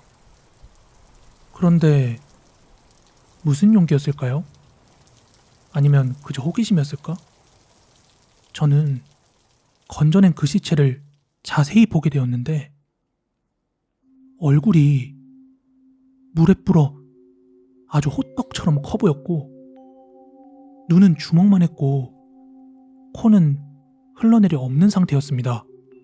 입술은 잔뜩 부르터 있었고요. 그리고 할머니로는 보이지 않게 모든 주름이 팽팽하게 펴져 있었고, 마치 밀가루를 바른 것처럼 하얗다 못해 투명한 아기를 보는 것 같았습니다. 아, 진짜 소름. 그러다가 제 시선이 갑자기 할머니의 목 쪽으로 향했습니다. 진짜 상상도 하기 싫은데 그 외에 물먹은 지점토 같은 데 손가락으로 누르면 구멍이 뻥 하고 뚫리는 거 알죠? 그것처럼 구멍이 나 있었는데 그게 제가 막대기를 휘젓다가 할머니의 목을 쑤셨던 바로 그 자리였어요. 그때 그 소름은 말로 다 표현하기가 어렵네요. 그걸 보고 기겁하고 도망치듯이 빠져나와서 담배를 얼마나 폈는지 모릅니다. 그렇게 무사히 구조가 끝나고 다 같이 밥을 먹는데 도저히 먹질 못하겠더군요. 그리고 구조대원분께서 수고했다며 돈을 쥐어주시는데 저는 짐을 부랴부랴 챙겨 구조대 차를 타고 터미널로 올 수 있었습니다. 그리고 다시 집으로 돌아왔어요. 미친 듯한 노곤노곤함에 하루 종일 잠만 잤던 것 같습니다. 그러다 전화 소리에 잠이 깨서 전화를 받았는데 구조대원님이셨고 사고 났었던 그 할머니의 시신을 안치한다고 하더군요. 그리고 악어라고 불렀던 그분을 바꿔주시고는 그분께서 혹시 어디가 아프거나 막 이상한 게 보이고 하면 용한 무당한테 찾아가라 이렇게 조언을 해주더군요. 다행히도 제가 기가 세서 그런가 아픈 곳은 전혀 없었고 무사히 방학을 마치고 일상으로 돌아올 수 있었습니다. 그리고 지금까지 아직 그때의 기억을 잊지 못해서 그런가 저는 물을 무서워하기 시작했습니다. 여러분, 물놀이 진짜 조심하세요. 그 일을 겪은 건 제가 대학생 때였고 그때는 서울교통카드였나? 팀원이 이전 모델의 교통카드를 사용하던 시절이었습니다. 그 당시 저는 서울에 있는 한성대학교에 다니고 있었고 집이 노원이라서 지하철로 통학을 했었죠. 저는 어릴 때부터 기가 어해서 가위도 자주 눌리고 잔병치레도 엄청 많이 했었어요. 뭐 불치병에 걸리고 이런 상태가 아니라 주변에 보면 1년 중 상당 기간 감기에 걸려서 콜록거리고 다크서클도 진하고 얼굴도 창백한 애들 있죠. 그게 바로 저였습니다. 버스 말고 지하철을 주로 이용했던 것도 버스 냄새를 맡거나 조금만 심하게 흔들려도 완전히 멀미 직전 상태처럼 머리가 띵 하는 그런 느낌을 받거든요. 게다가 한번 가위에라도 눌리는 날엔 정말 진땀을 있는 거 없는 거 다 빼고 가위에 눌리면서 안간힘을 썼던 게 실제 근육통으로 연결될 정도로 한번 가위에 눌리면 살벌하게 눌렸어요. 물론 나중에 알게 된 사실이지만 부모님께서 약간의 신기 비슷한 게 있어서 그것 때문에 제가 아픈 건 아닐까? 하는 그런 마음을 가지고 계셨나봐요. 그래서 기왕이면 한 번에 대학을 가면 좋겠지만 체력이 정 안 되겠으면 재수 3수를 해도 좋으니까 건강만 하라고 그렇게 독려해 주셨습니다. 제가 만약 지방으로 대학교를 가게 되면 부모님께서 걱정을 많이 하실 거라고 재수 삼수해도 좋으니까 학교는 꼭 서울권으로 가라 뭐 이런 말씀도 하셨죠. 저는 비록 허약했지만 그 때문에 오히려 책상에 앉아있는 게 편했던 저는 운이 좋게도 첫 번째 수능에서 인서울을 할 수 있게 되었습니다. 그리고 대학 생활을 해나가면서 뭔가 조금씩 건강도 나아지는 느낌을 받게 되었죠. 한 달에 4-5번 눌릴 가위도 한두 번 정도로 줄어드는 느낌으로요. 그러다 제가 3학년쯤이었습니다. 늦게까지 학교에서 공부를 하다가 귀가하는 길이었어요. 거의 막차에 가까운 시간에 지하철에 몸을 실었는데 정거장수도 얼마 안 되는데 저는 그 사이에 깜빡 졸게 되었습니다. 근데 느낌이 영 좋지가 않더군요. 가위에 자주 눌리시는 분들은 아실 텐데 뭔가 가위에 눌릴 것 같은 느낌이 들 때가 있어요. 그런데 역시나 제가 가위에 눌렸습니다. 그 지하철 좌석에서 말이죠. 당시 좌석 가장자리 쇠기둥 있는 쪽에 앉아 있어서 그 기둥에 기대서 자고 있었거든요. 그런데 그 상태로 가위에 눌리면서 저 멀리 지하철 다른 칸이 보이는 거예요. 그 지하철 칸마다 중간문 있죠? 그걸 다 열어놓으면 저 멀리 있는 칸들 다 모습 보이잖아요. 그런데 제 시야 저 멀리에서 남자인지 여자인지는 모르겠는데 어떤 검은 형체가 천장에 붙어서 막 기어서 다가오는 거예요. 그 와중에 고개를 좌우로 돌리면서 막 사람들을 살피는 모습이었습니다. 평소에 가위 눌릴 땐 뭔가 귀신들이 천천히 야금야금 괴롭히는 느낌이었다면 저 멀리 보이는 그 검은 그림자는 서둘러 괴롭히거나 죽일 대상을 막 탐색하는 느낌? 그러면서도 왠지 저를 향해 올 것만 같은 그런 느낌이 들었어요. 저는 가위에서 벗어나기 위해서 막 안간힘을 쓰고 있었는데 역시 제 뜻대로 되면 그게 가위가 아니었겠죠? 그렇게 한 칸, 한 칸 그것이 이렇게 다가오다가 제가 있는 바로 직전 칸에서 그것의 얼굴이 확연하게 보였습니다. 하얀 이를 드러내고 웃는 악마의 형상이었어요. 그리고 그때 제 주머니에서 휴대폰의 진동이 느껴지기 시작했는데 저는 그걸 손에 집을 수는 없었고 그 악마는 점점 저희 칸 중간문을 향해서 더 빠르게 기어오기 시작하는데 그 순간 이번 내리실 역은 노원역입니다 하는 그 안내 멘트가 선명하게 들리는 거예요. 그리고 그 악마가 중간문을 넘어 딱 우리 칸에 들어오는 순간 스르르 가위가 풀렸습니다. 가위에서 깨어나니까 마치 또 아픈 사람처럼 온몸이 식은땀 범벅이 되어 있었고 여전히 주머니에서는 휴대폰 진동이 울리고 있었어요. 저는 그 주머니에서 전화기를 꺼내면서 지하철 문 앞에 내릴 준비를 했습니다.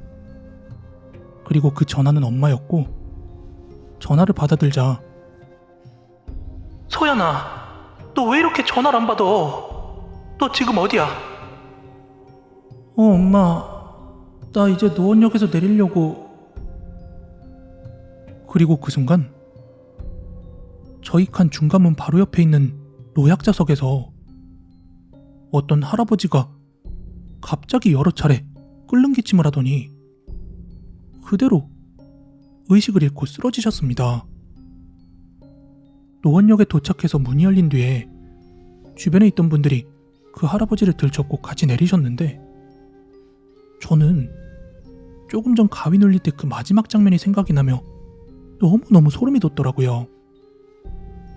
이후에 그 할아버지가 살았는지 죽었는지는 저도 잘 모르겠습니다. 그저 마지막 장면은 기침하며 쓰러지고 들려서 나오는 것까지밖에 기억이 안 나거든요. 엄마와의 전화를 끊은 뒤 저는 무서운 마음에 서둘러 집으로 귀가를 했고, 집에 도착한 뒤에 엄마가 왜 그렇게 다급하게 전화를 걸었는지 들을 수 있었습니다. 그리고 그 이야기를 듣고 다시 한번 소름에 휩싸였습니다. 엄마가 너 기다리다가 깜빡 잠에 들었는데 글쎄 꿈을 하나 꿨지 뭐야. 거기서 내가 지하철에 앉아 있었는데 엄마 옆 칸에서 끔찍하게 생긴 검은 사람의 형체가 천장을 기어다니면서 막 웃고 있는 거야. 그때 엄마랑도 잠깐 눈이 마주쳤는데 꿈속인데도 불구하고 털이 바짝 서는 게 그대로 느껴지더라니까. 그리고 그게 지나간 뒤에 자연스럽게 그걸 따라 옆쪽으로 눈을 돌렸어. 근데 저 멀리에 소연이 너가 앉아 있는 거야. 엄마가 얼마나 다급했는지 갑자기 잠이 확 깨더라니까. 그리고 혹시나 해서 너한테 전화를 했는데 도통 받지를 않아서 엄마는 당연히 걱정을 했지. 너한테 무슨 일이 있지 않을까 하고. 엄마는 제 상황을 아마 꿈속에서 목격하신 것 같았습니다. 근데 저는 엄마가 걱정할까 싶어 제가 가위 눌렸던 이야기는 따로 하지 않았습니다만, 나중에 한번 친구가 신점을 보고 싶다고 해서 같이 무당집에 가서 물어본 적이 있었습니다. 그치만 우려했던 말은 나오지 않았고 점차 좋아질 거니까 걱정하지 말라고만 하셨습니다. 그리고 그 말이 맞았는지 10여 년이 지난 지금은 가위도 거의 눌리지 않고 사랑스러운 남편 탓인지 잠도 편안하게 잘 자고 건강하게 지내고 있습니다.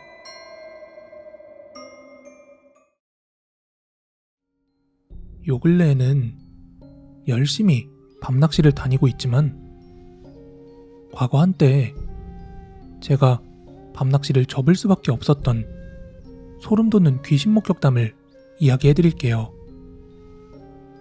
제가 그곳의 자세한 명칭은 몰라서 대략적으로 설명을 드리겠습니다. 거기가 구삼내역에서 만경강으로 가는 길에 있는 수로였는데요. 가까운 선후배들 한 6, 7명이 모여서 하루는 만경강으로 밤낚시를 갔었습니다. 그러다 한 새벽 1시 반쯤인가? 후배 녀석 중 하나에게 잠깐 심부름을 보냈었습니다. 그리고 조금 뒤 심부름을 갔다 돌아온 후배는 한동안 말이 없이 낚시만 하더군요. 늦은 밤이라서 그냥 피곤한가 보다 생각하고 굳이 뭔 일 있냐? 이렇게 묻지 않았습니다. 그렇게 한참 낚시를 하면서 어느덧 동틀녘이 되었고, 아침이 되자 저희는 짐을 정리하고 철수할 준비를 하기 시작했죠. 차에 짐을 싣고 다시 집으로 향하던 길, 그제서야 녀석이 이야기를 하나 꺼내더군요. 사실 아까 새벽에 심부름 다녀오는 길에 본 건데요. 그 새벽에 수로에서 웬 애들 둘이 물놀이를 하고 있더라고요. 그런데 거기가 절대로 애들이 몸 담그고 물놀이할 깊이가 아니잖아요. 생각해보니까 위치도 외진 곳인데다가 외투 입어도 쌀쌀한 날씨인데 뭔가 이상하다는 생각 안 드세요? 그러면서 그 후배놈도 그걸 계속 뚫어져라 지켜보면서 온 게 아니라 너무 무서워서 바닥만 보면서 걸어왔다고 해요. 그 당시에는 주변에 있는 선후배들 전부 에이 설마 이러면서 외면했습니다. 설마 너 두루미 서 있는 거 잘못 본 거 아니야? 형, 거기는 두루미도 못 서 있어요. 물 깊은 거 다 알잖아요. 게다가 애들 깔깔대는 소리까지 들렸는걸요? 아닌데. 너가 잘못 본 거 아닐까 싶다. 하지만 얼마 뒤 후배가 했던 말을 떠올리게 하는 소름 끼치는 장면을 목격하고 말았죠. 며칠 뒤 날 밝을 때 그곳을 다시 한번 방문을 한 적이 있었습니다. 그런데 지난번 바로 그 자리에 어느 젊은 부부가 상을 차려놓은 채 향을 피워놓고 한참을 서 있던 것을 목격했습니다. 얼마나 소름이 돋던지 그날은 날이 저물기도 전에 집으로 서둘러 돌아왔습니다. 이건 안성의 모 대학교 뒷산 소류지에서 직접 겪고 들은 일입니다. 난낚시만 몇 번 다녀본 작은 소류지인데 그날은 뭐에 꽂혔는지 아는 형님과 함께 비가 부슬부슬 내리던 어느 여름날 거기에 출조해서 파라솔을 치고 낚시를 하고 있었습니다. 그런데 그날만큼은 뭔가 스산한 기분이 엄청 강하게 엄습하더라고요. 그 당시에 저는 대물 낚시한답시고 혼자 여기저기 미친 듯이 깊은 산속에 있는 소류지를 찾아 들어가선 찌만 보면서 낚시를 많이 했습니다. 그리고 다음날 아침에 보면 뒷편이 전부 묘자리였던 경험도 많았거든요. 그런데 흔히들 이야기하죠. 그 묘 주인이 다른 귀신들이 해코지하는 거를 막아준다고요. 그래서 저는 묘가 있건 없건 절대 신경 쓰지 않고 찌만 보면서 낚시하는 게 굉장히 익숙합니다. 그러나 그 대학교 뒤편에 있는 그 소류지는 달랐습니다. 귀신을 본 건 아니었지만 부슬부슬 내리는 빗속에서 같이 갔던 형님도 분위기가 좀 이상하다면서 소주를 마시면서 낚시를 하는데도 뭔가 그 알 수 없는 찝찝함과 서늘함이 강하게 느껴졌어요. 마음을 다잡는데도 저희는 도저히 버티지 못하고 급하게 장비를 챙겨서 빗물 범벅이 된 채로 한 300m를 서둘러서 걸어 내려왔습니다. 그 이후로는 대낮에도 절대 거기를 안 가고 있는데 나중에 다른 형님 한 분이 그러더라고요. 도대체 거길 왜 갔냐고요. 거기 올라가는 길에 폐가가 한 집 있거든요.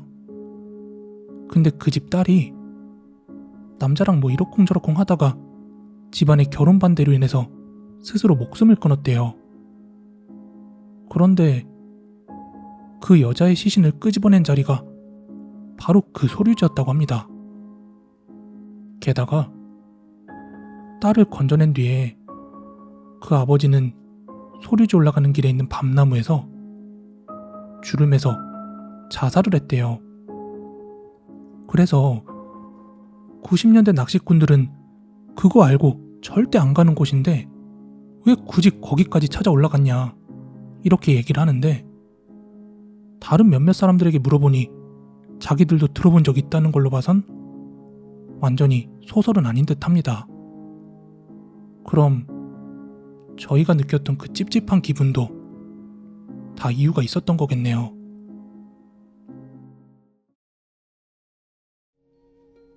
저는 부산에 거주하고 있는 20대 후반 직장인입니다.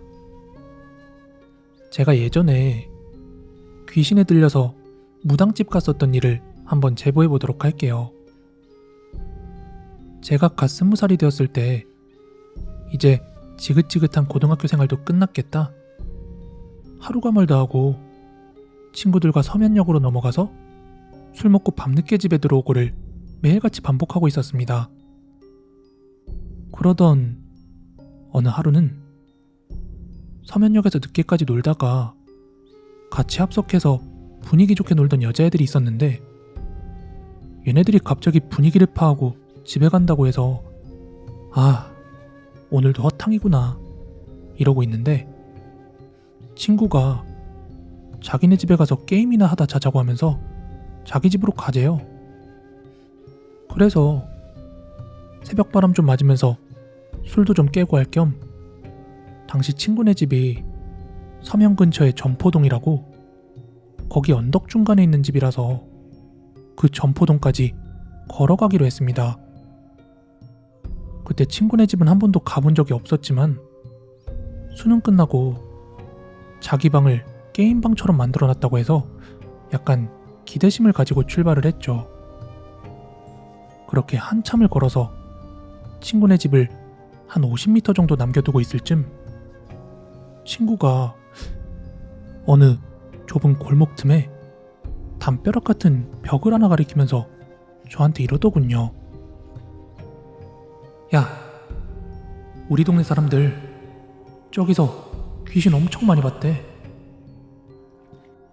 손가락을 따라간 그곳은 담벼락이 아니라 네모반 듯한 건물이었는데, 이게 창고인지 집인지는 잘 모르겠는데 벽도 죄다 금이가 있고 벽 색이 다 바릴 정도로 낡아서 되게 오랫동안 방치된 것처럼 보였고, 좌우로 여닫는 창문이 하나 달려있더군요. 나도 건너 들은 이야기인데 저 창문 안에서 누가 쳐다보고 있는 걸 봤다더라. 그래서 저는 친구한테 저기 아무도 없는 집 맞아? 하고 물어보자 상태를 보면 모르겠냐며 빈 곳이 맞다고 했습니다. 빈집이면 열어봐도 문제가 안 될 거라고 생각한 저는 그 집으로 다가가서 작은 창문 달려있다고 그랬죠. 그 창문으로 다가가서 창문을 오른쪽으로 쭉 밀었습니다. 그런데 이게 잠겨 있어서 안 열린다기보다는 오랫동안 녹이 슬어서 그런 건지 되게 뻑뻑하게 아주 천천히 열리더군요. 그 끽 소리와 함께요. 친구는 뒤에서 저한테 야, 이 미친놈아, 그걸 왜 열어? 이러면서 웃고 있었고요. 그렇게 기어코 그 창문을 열고 나자 그 안쪽은 너무 어두워서 아무것도 보이지 않았고, 그 특유의 진한 먼지와 곰팡이 냄새가 제 코를 찔러왔습니다. 그래서 역겹다, 가자, 여긴 귀신도 못 살아 이러면서 다시 친구네 집을 향해 걷기 시작했습니다. 친구는 어떻게 저 창문을 열어볼 생각을 했냐면서 막 그렇게 서로 낄낄거리면서 걷고 있었는데, 당시 새벽 2시가 다 된 시간이라서 골목에 사람 하나도 없었거든요. 그런데 어디서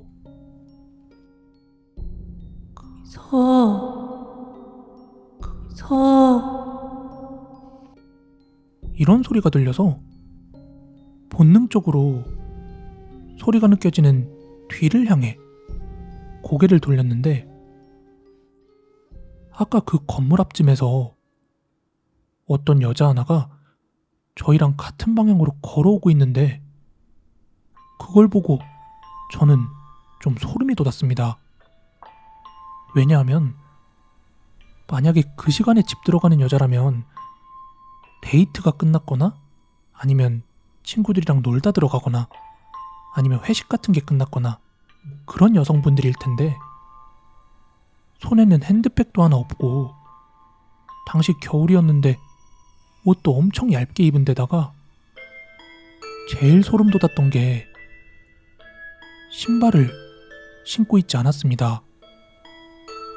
살짝 겁이 난 저는 다시 정면을 보고 친구한테 야, 저 뒤에 저 여자 보이냐? 이렇게 물었는데, 친구는 너 일부러 장난치냐? 하면서 뒤를 돌아보더니 있긴 뭐가 있어 이러면서 전혀 믿지 않았습니다. 그리고 때마침 친구네 건물 1층에 도착해서 계단을 오르는데 그때 계단 밑에서 거기서 이 소리를 듣고 깜짝 놀란 제가 그때 계단 아래를 바라봤는데 제 코앞에는 어떤 새하얀 얼굴의 여자가 바로 코끝까지 다가와 있었고 저는 그 다음 기억이 전혀 없습니다. 제 의식이 돌아온 건 3일 뒤였습니다. 그런데 그 사이에 몇 가지 사건들이 있었나 보더군요. 먼저 기억이 없어진 바로 그 시점에 갑자기 제가 멍하니 다시 계단을 내려가더랍니다. 친구는 저를 불렀지만 저는 듣는 채도 안 하고 다시 왔던 길을 되돌아가길래 친구는 뛰어와서 저를 붙잡고 야, 미친놈아, 너 왜 그래? 어디가?